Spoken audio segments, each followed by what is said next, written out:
मित्रों, स्वागत है आपका एक जीवन श्रेष्ठ जीवन के नए एपिसोड में। आज हम बात करने वाले हैं महान गुरु नानक देव जी के बारे में। हम शुरू करते हैं उनके जीवन की एक बड़ी ही रोचक घटना से। एक बार नानक देव देशाटन करते हुए हरिद्वार पहुंचे। जब अगले दिन गंगा स्नान करने गए तो वहां कुछ लोगों को स्नान करने के बाद पूर्व की ओर मुंह करके तर्पण करते देखा। उन्होंने उनके पास जाकर पूछा, यह गंगा जल उठाकर फिर गंगा में ही क्यों डाल रहे हैं? तो उन्होंने कहा, हम अपने पूर्वजों को परलोक में जल पहुंचा रहे हैं। यह सुनकर नानक जी मुस्कुराए और उत्तर की तरफ मुंह करके जल हाथों में भरकर उलीचने लगे। लोगों ने जब इन्हें अनोखे ढंग से तर्पण करते देखा तो पूछा, यह आप क्या कर रहे हैं? नानक जी ने भोलेपन से कहा, मेरे खेत पंजाब में इस तरफ हैं, इसलिए मैं उधर ही मुंह करके खेतों में पानी पहुंचा रहा हूं। वे लोग हंसकर बोले, यहाँ से पानी तुम्हारे खेतों में कैसे पहुंच जाएगा? नानक देव की बात सुनकर तर्पण करने वालों को अपनी नासमझी का एहसास हुआ और आगे चलकर वे उनके अनुयायी बन गए। नानक देव का सारा जीवन ऐसी ही विचित्र घटनाओं से भरा हुआ था। उन्होंने अपने इस अनोखे ढंग से लोगों को अज्ञान दूर करके उन्हें नई दिशा दी। भारत में ज्ञान की चांदनी फैलाने वाले गौतम बुद्ध की तरह नानक देव भी वृद्ध पिता और माता की गोद में पूर्णमासी के दिन अवतरित हुए। इनका जन्म लाहौर से 40 मील दूर तलवंडी ग्राम में सन 1469 ईस्वी में हुआ। इनके पिता का नाम कल्याण राय और माता का नाम तृप्ता देवी था। पिता पटवारी के पद पर कार्य करते थे। जब नानक 7 वर्ष के हुए तो उन्हें गोपाल पंडित के पास पढ़ने के लिए भेजा गया। इन्होंने वहां पहुंचते ही पंडित जी से प्रश्न किया, आप मुझे क्या पढ़ाएंगे? पंडित जी ने सरल भाव से कहा, हिंदी और गणित पढ़ाएंगे। नानक देव जी ने कहा, लेकिन मुझे इनमें रुचि नहीं है, मुझे तो करतार का नाम पढ़ाइए। जब नानक संस्कृत पाठशाला में पहुंचे तो वहां गुरुजी ने ओम लिखना सिखाया। तो वहां नानक ने कहा, इसका अर्थ भी तो समझाइए।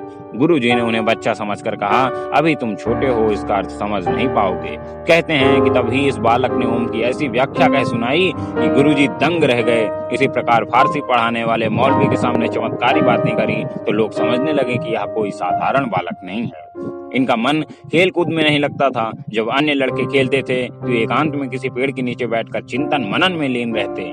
जब यह घर पर भी गुमसुम रहने लगे तो इन्हें डॉक्टर हकीम को दिखाया गया, लेकिन इन्हें कोई बीमारी नहीं निकली। अतः पिता ने किसी धंधे में लगाने की सोची। जब यह धंधे के पैसों को साधु संतों की सेवा में खर्च करने लगे तो पिता ने नाराज होकर इन्हें इनकी बहन और बहनोई के पास सुल्तानपुर भेज दिया। बहनोई ने उन्हें एक अच्छे नवाब के यहाँ पर नौकरी पर लगवा दिया।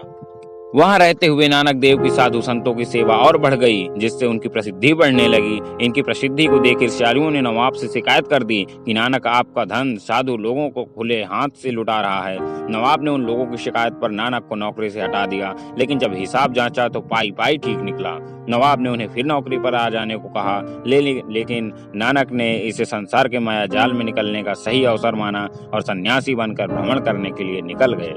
जब नानक देव की नौकरी लगी थी तभी इनका विवाह सुलक्षणा देवी से हो गया था। 2 बालक भी हो गए थे, लेकिन उन्हें गृहस्थ का मोह सन्यासी बनने से नहीं रोक सका। गौतम बुद्ध तो चुपचाप घर से गए थे, लेकिन नानक देव सबसे विदा लेकर गए। उन्होंने कबीर की तरह साधु संतों की संगत से ज्ञान प्राप्त किया। उन्होंने उपदेश दिया कि धर्मों में आंतरिक एकता का अटूट संबंध है। सभी धर्म त्याग, सेवा, सच्चरित्रता और भगवत भक्ति की शिक्षा देते हैं। 22 दिसंबर 1539 ईस्वी को 70 वर्ष की आयु में अपने पंच भौतिक शरीर को त्याग दिया। सिख, हिंदू और मुस्लिम सभी समान रूप से उन्हें गुरु मानते थे, इसलिए अंत्येष्टि के लिए विवाद होने लगा। जिस गुरु ने हर धर्म के लोगों को एकता का पाठ पढ़ाया, उसके मृतक शरीर पर झगड़ा अशोभनीय था। अतः अंतिम समय जब शरीर के अंदर कपड़ा उठाया गया तो शरीर लुप्त हो गया। अतः उस कपड़े को ही आधा आधा करके लोगों ने अपने अपने ढंग से अंतिम संस्कार किए। मित्रों, गुरु नानक देव जी का जीवन हमारे लिए बहुत ही उल्लेखनीय है, क्योंकि उनके द्वारा दिए गए उपदेश हमारे जीवन को बहुत ही बेहतर बना देते हैं।